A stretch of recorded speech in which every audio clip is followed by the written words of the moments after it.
Talk boxing news. Okay, we'll start with this. Ahead of this weekend's super lightweight title fight, Teofimo Lopez criticizes ESPN's Ward and Bradley again.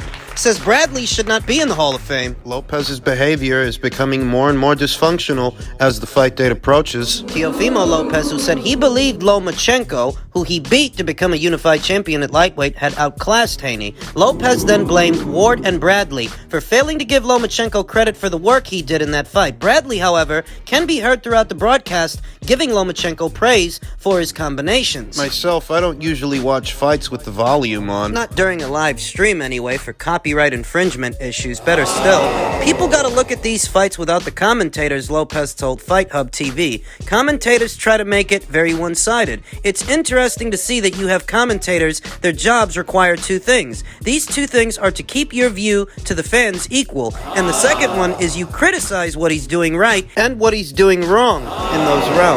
Well, he's not completely wrong. I mean, commentators can influence fight fans' perspective of a fight depending on what they're seeing themselves versus what they're hearing. Power of suggestion, all that jazz. Teofimo continued, so when they're resting, you can pinpoint what this guy is doing right, what's making him win those rounds. You basically have to navigate the fans to see from your point of view, right? But it's so hard when you're one-sided for one guy. It's so hard because then what you're doing is influencing only one way, not the other way around. Added Lopez, every time Loma was connecting, they stood quiet. Every time Haney threw a jab or an uppercut, they mentioned it. It's very hard to, if you know your boxing, then you know what's going on. If you don't know the business of boxing, then people are going to be upset and down on the decision. But I wasn't. I think Teofimo Lopez picked Vasyl Lomachenko to win the fight. I felt he won the fight. It's not hard to imagine that perhaps the commentary was a little bit one-sided. Andre Ward in particular, who's very partial, hard for him to call it down the middle when it comes to certain fighters. Canelo Alvarez almost immediately comes to mind. It seems like he's got an axe to grind with that guy. I can believe that the commentary was a little bit too one-sided from Andre Ward. Lopez then went on a bizarre tirade against Timothy Bradley, a former two-division champion who boasts wins over welterweight greats Juan Manuel Marquez and Manny Pacquiao. Bradley will be formally inducted into the Boxing Hall of Fame in Canastota, New York this Sunday as part of the 2023 class that also includes Farrell Crotch. Ward was inducted last year. So he got against Bradley. Well, perhaps Teofimo Lopez caught wind of Timothy Bradley's comments ahead of this weekend's fight. Timothy Bradley, in his own words, said that Teofimo Lopez is dog food. Dog food for the upper echelon super lightweights. So maybe Teofimo has an axe to grind. Teofimo, who stated, I don't even know how Timothy Bradley is in the Hall of Fame, to be real. I don't understand that part. I don't think he's a Hall of Famer. Andre Ward could be what it is. He retired undefeated. He faced some tough caliber of fighters. I don't think Bradley is a Hall of Famer. There's other guys like fucking fighters that definitely outdid his career and his resume. Maybe one guy that Bradley beat that is worthy of Hall of Fame credentials. Juan Manuel Marquez. Okay, but Pacquiao beat him. Ain't no way he beat Pacquiao. Know what I'm saying? To each his own. That tirade feels like one of those tirades that could soon come back to haunt Teofimo Lopez. I mean, it could. Ahead of what is his own bid to become a two-division champion like Tim Bradley. Relegating Tim Bradley's entire resume to just two names, just Manny Pacquiao and Juan Manuel Marquez, that shows what Teofimo knows, or shows what he doesn't know. It's a gross oversight. Gave Carlos Abreu, Lamont Peterson, Devon Alexander, and Jesse Vargas their first professional losses. They were unbeaten fighters before they fought Tim. Had an epic war with Ruslan Provodnikov. And after Juan Manuel Marquez flatlined Manny Pacquiao, he dropped a decision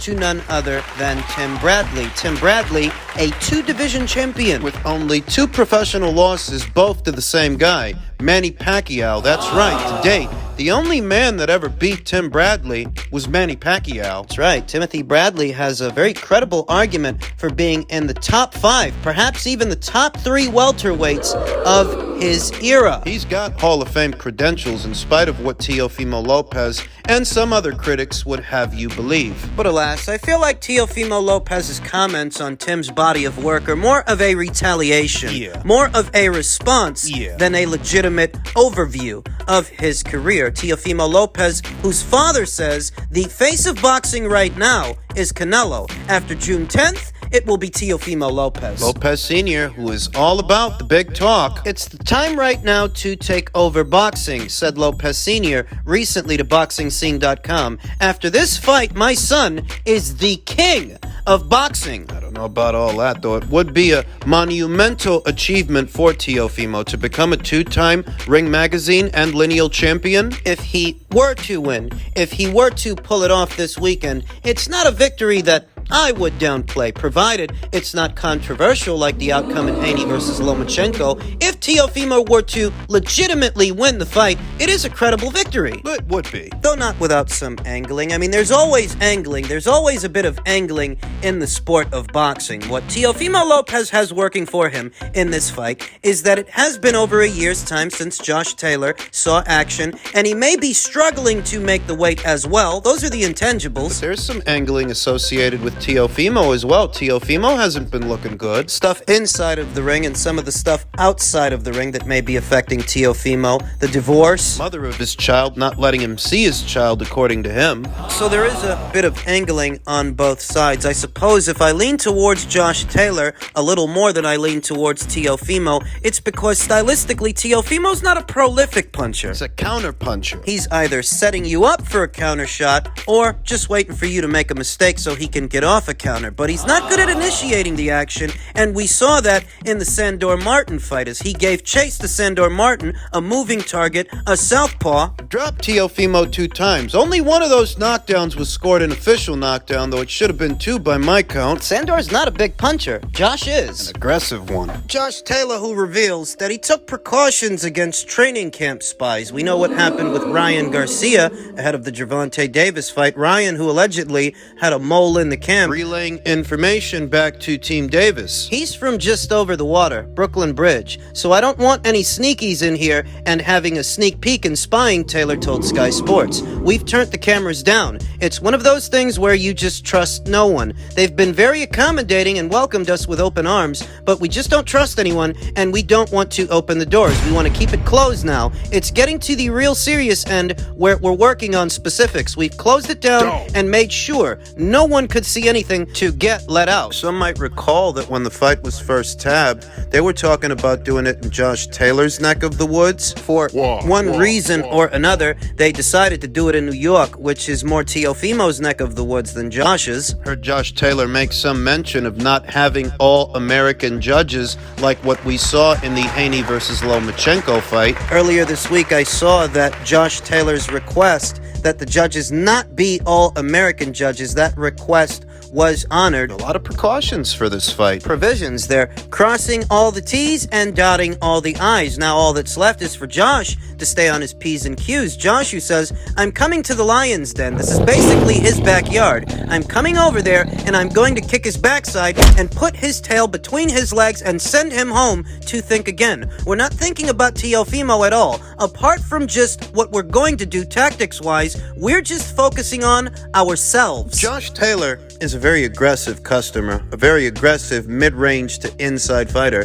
and normally with Teofimo, that plays into his hands, feeds into his counter-punching style, an aggressive fighter that gives him all the opportunity to get off his counter shots. But with Josh, it's a little different because he's noticeably taller than Teofimo, noticeably bigger, a bigger puncher, I'd wager, much bigger. Tough as nails, too. Took a lot of hard shots from Regis Prograis, a noticeable hematoma over his eye at the end of their fight. Josh Taylor took Regis Prograis' best, and there's not a lot of fighters that can do that. Josh did. Josh Taylor, who says, I'm still the king, top dog in the 140-pound division. The other lads have my belts. I never lost them. He vacated those titles in pursuit of a Jack Catterall rematch that, for varying reasons, did not materialize. And we talked about all of that in a previous video. You have to beat me to get a hold of them belts, Taylor told BoxingScene.com. The belts the other lads have got, they're my belts. I never lost them. I let go of them, so they're my belts. They're still number 2 in the division. I'm still the king.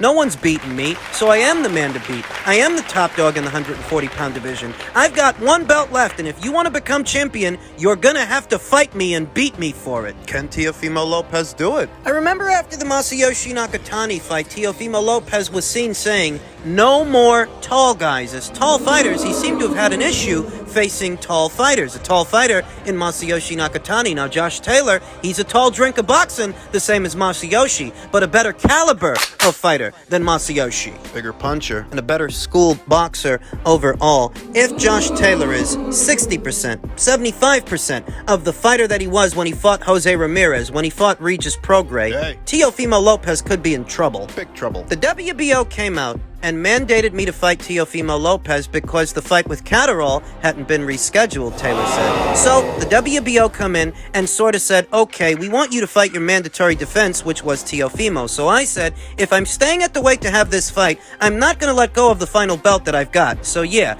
it was kind of made for me, the decision. But at the same time, I think this is a bigger and better fight. Bigger? I don't know about bigger. I mean, I think this would have drawn a bigger crowd at the SS Hydro Arena in Josh's neck of the woods, or maybe at the O2 in London. They're fighting at the Hulu Theater, Which seats approximately 4,000 to 5,000. I mean, it's at MSG, it's at Madison Square Garden, but it's not the big room that seats approximately 19,000 to 20,000. it's the Hulu Theater. So when Josh Taylor says that this is a bigger and better fight, bigger, I don't know about bigger. What about better? Better in what sense? In what capacity? I look at this as a somewhat more winnable fight based on how Teofimo Lopez is looking and how he only has 2 fights at this weight. Don't misunderstand me. I'm not poo-pooing all over the fight. I'm just comparing it to the Catterall fight, the Catterall rematch. Remember the scoring, remember the controversy. All of those aspects lended themselves to a second fight, to a rematch. I wonder, if Josh Taylor makes short work of Teofimo Lopez, will he then leave super lightweight? Earlier last week, I saw he welcomed the idea of defending his WBO title against Devin Haney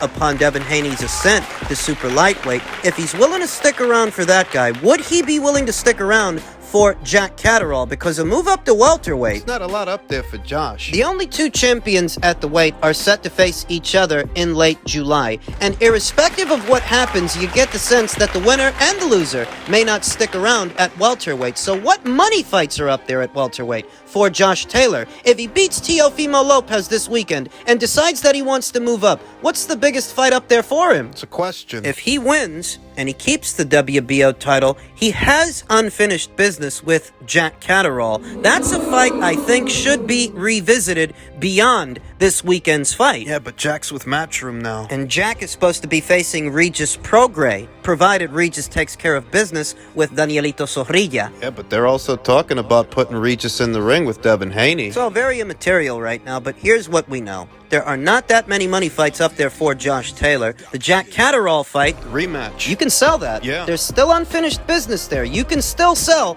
Taylor versus Catterall too. Well, if you tried to, what is Josh Taylor's current promotional situation with Top Rank, and what about Sky? Is there any indication that Josh Taylor's contract may be up beyond this weekend's fight? Those are questions that need answers if you're broaching the idea, broaching the subject of a Jack Catterall rematch. Questions that need answers. In reference to that fight, I don't think it'll come as a surprise to anyone that Jose Ramirez is going to be in attendance. He's on his last fight of his existing top-ranked deal, but he will be ringside for the fight this weekend, eyeing the winner. Former unified super lightweight champion Jose Ramirez has been in the headlines a lot. Now he will be ringside for Josh Taylor versus Teofimo Lopez, which takes place June 10th at MSG in New York City, New York, broadcast on ESPN. Ramirez is making it known Publicly that he wants the winner, and though he'd prefer a fight with Josh Taylor, the only man to beat him is a professional, he's quite fine with fighting Teofimo Lopez. They always had this fight in their back pocket. If Rick Mirrigan